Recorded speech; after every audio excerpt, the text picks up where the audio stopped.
Hi everyone, this is Collins from server 166. Would like to have the chance to share some thoughts playing this game. Recently, I'm trying to learn something about Taoist, and surprisingly I found many other ideas are connected to it, and it could have some application in playing Last Z. This video is about some thinkings of how to apply Taoist to SVS planning. Taoist originates from Laozi and is elaborated in the Tao Te Jing. One of its core ideas is Wai Wu Wai, action through non-action. Wu Wai does not mean doing nothing. Rather, it means reducing artificial interference and allowing things to unfold according to their own natural laws. Our actions should follow these laws, not attempt to alter them. Bruce Lee's concept of fighting without fighting might be another interpretation of this. We don't hit. They are reactions to what we face. 166 vs 173 was the most enjoyable SVS we have ever experienced. We hold great respect for 173. Their commitment and raw power left a deep impression on us. One of 166's biggest growth moments came from our defeat in the first SVS against 173. I'll break down the ideas in three parts: invasion right, mud defense, SVS. Invasion right.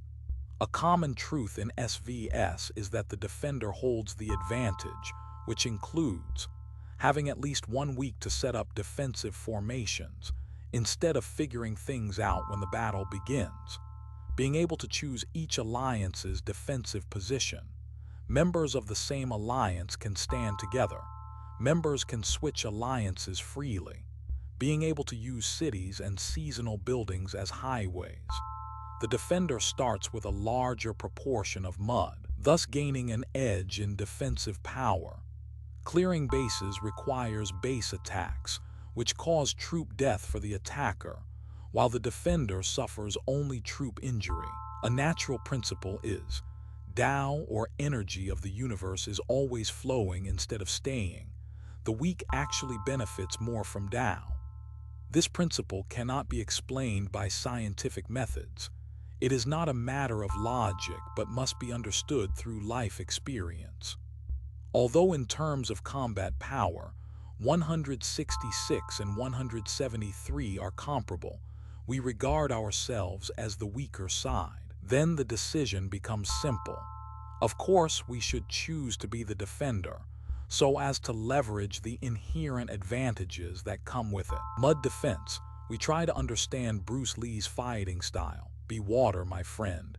You are the shape of the cup you are in. We have no preference for any particular style of battle. We simply choose the appropriate response when faced with a specific situation. We fight without fighting. We do not engage in head-on collisions. When the enemy attacks, we choose to withdraw and defend. After several hours of fighting, when the enemy becomes fatigued, we launch small-scale counterattacks. Our counterattacks mainly take two forms. Rallies using the troop damage boost from rallies to conserve troops. Tank attacks when there is a huge power disparity.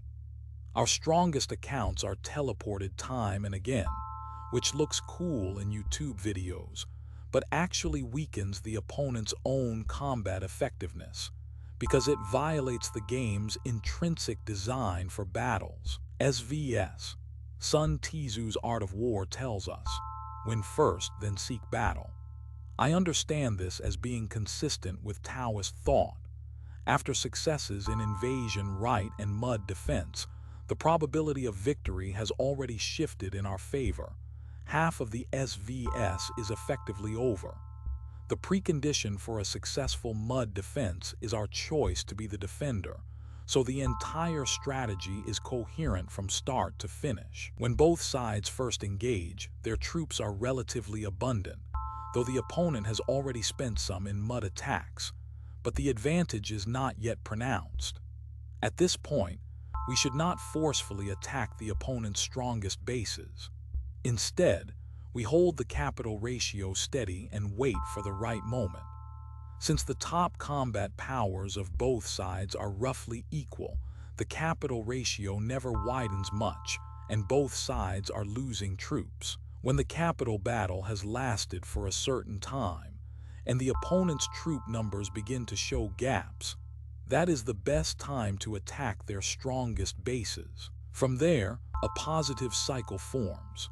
Pressure from base attacks right arrow weaker capital defense, right arrow, yet they cannot organize effective rallies from attacking the capital. SVS appears to be a 5-hour battle, but before that there are 1-2 weeks of planning and execution, and months of state management. If I have the opportunity, I will share how we formulate state management strategy with SVS at its core. This is the central idea of 166 server management. We chose this path for a reason, rooted in the ultimate goal of a server's survival. I am fortunate to be trusted as one of 166 leaders, and to apply some Taoism to server management. The original intention behind making this video is that there are elements in this game that disturb one's energy. As Leo Tolstoy put it, it is very difficult to overcome the appetite for food, extremely difficult to overcome the sexual appetite, and impossible to overcome the appetite for vanity. In my view, the appetite for vanity is the most important source of profit for Last Z. But vanity will bring harm to us. Let's see if we can bring some changes together.